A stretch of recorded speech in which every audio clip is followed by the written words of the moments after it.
On va aller chercher un minimum de 9 images sur le web rapidement. Donc vous allez dans un navigateur web.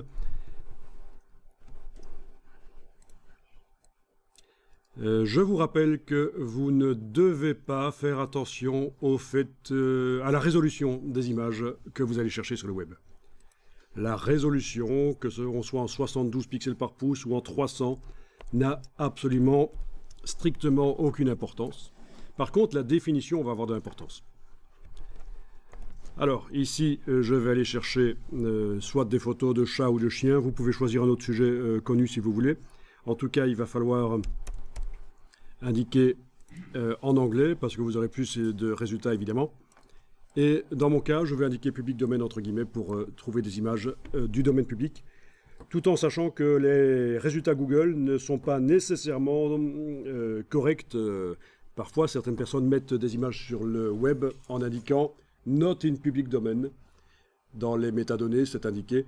Et résultat, justement, quand vous faites une recherche Google, cette image-là apparaît alors qu'elle n'est pas dans le domaine public.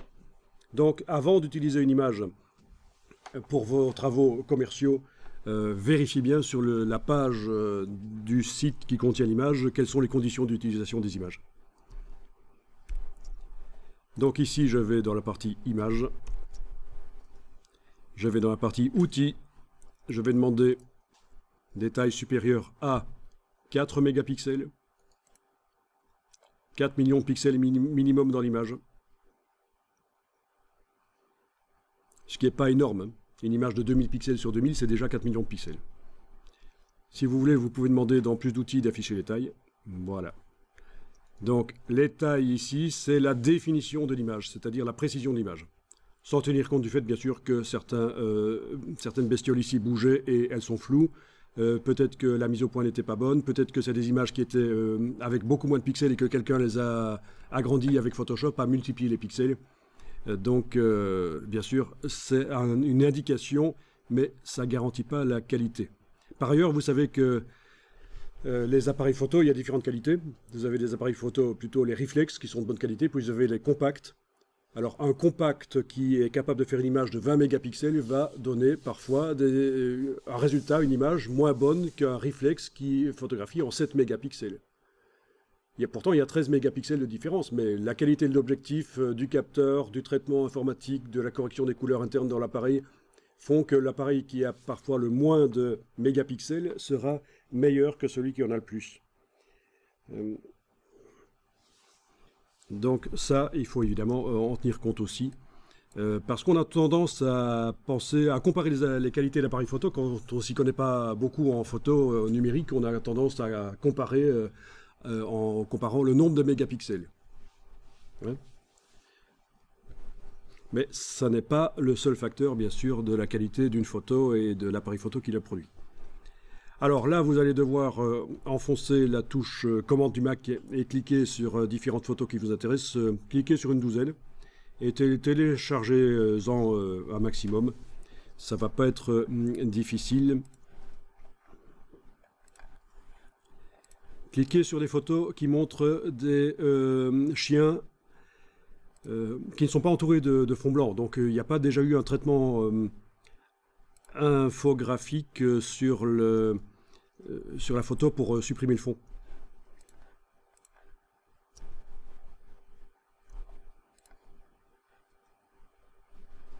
Il y a des ours qui se retrouvent là, on se demande pourquoi.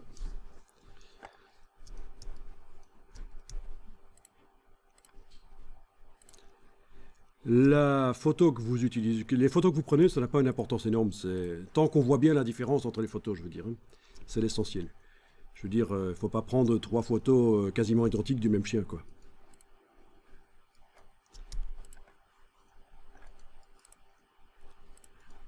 Voilà, donc j'ai plein d'onglets qui sont ouverts. Je vais les passer en revue. Contrôle tabulation. Je clique sur afficher l'image. Chaque fois. Voilà, comme ça c'est vite fait. Je fais ça en série. Contrôle tabulation, cliquez sur afficher l'image. Pour vraiment afficher l'image haute définition. Voilà, je suis revenu au début. Et là, j'attends, oui, voilà, et là, je vais faire clic droit, enregistrer l'image sous, et je l'enregistre dans un dossier que j'ai créé pour aujourd'hui. Vous voyez que ça va vite, hein. Quand on a de la méthode, ça peut aller vite.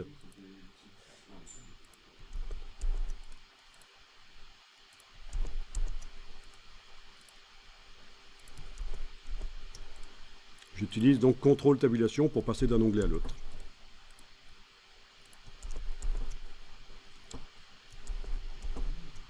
Là, il y en a qui sont en train d'arriver. Ah oui, pour aller en arrière, contrôle majuscule tabulation.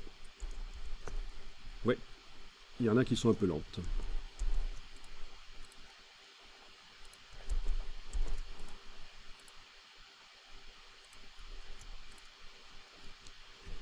Ah, il y en a qui ne s'enregistrent pas au bon endroit. Faut faire gaffe. Alors vous avez vu la petite astuce sur le Mac? Quand vous avez créé un dossier sur le bureau, vous pouvez le placer là sur la barre de gauche, comme ça il est rapidement accessible en fait. Hein. C'est un raccourci sur la barre de gauche.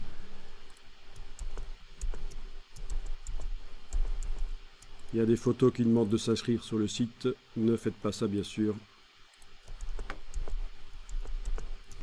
Ok.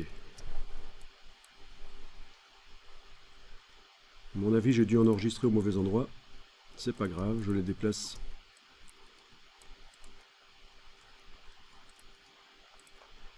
Ok. Il y en a 7. Je vais en prendre 2 de plus. Avec 9, ce sera mieux.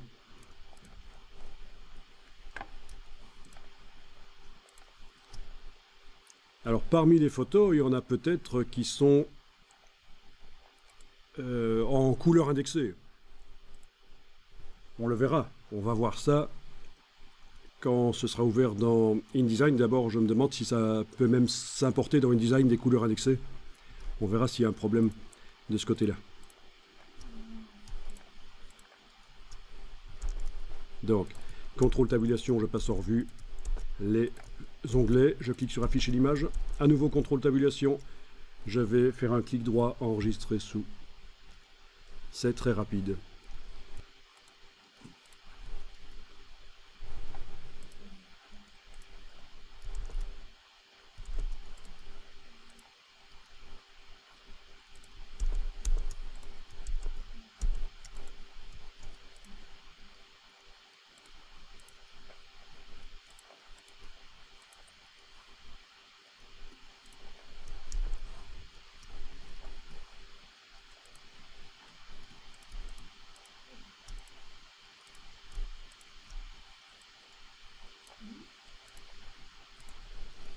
Parfait.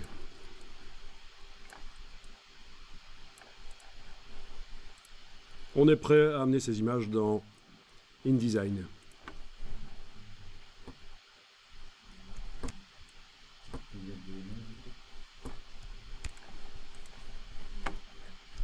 Donc il s'agit d'images JPEG pour la plupart.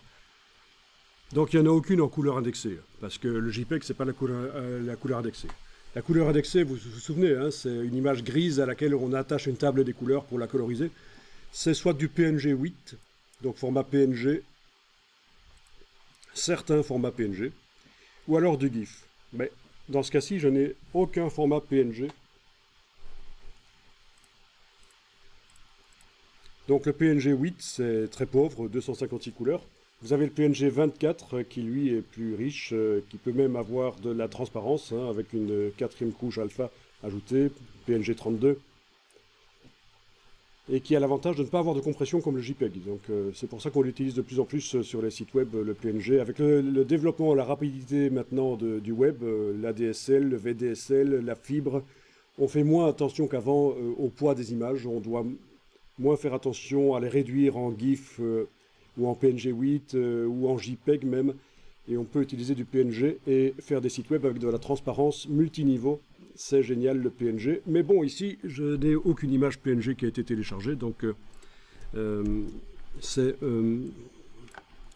va faire avec. Hein.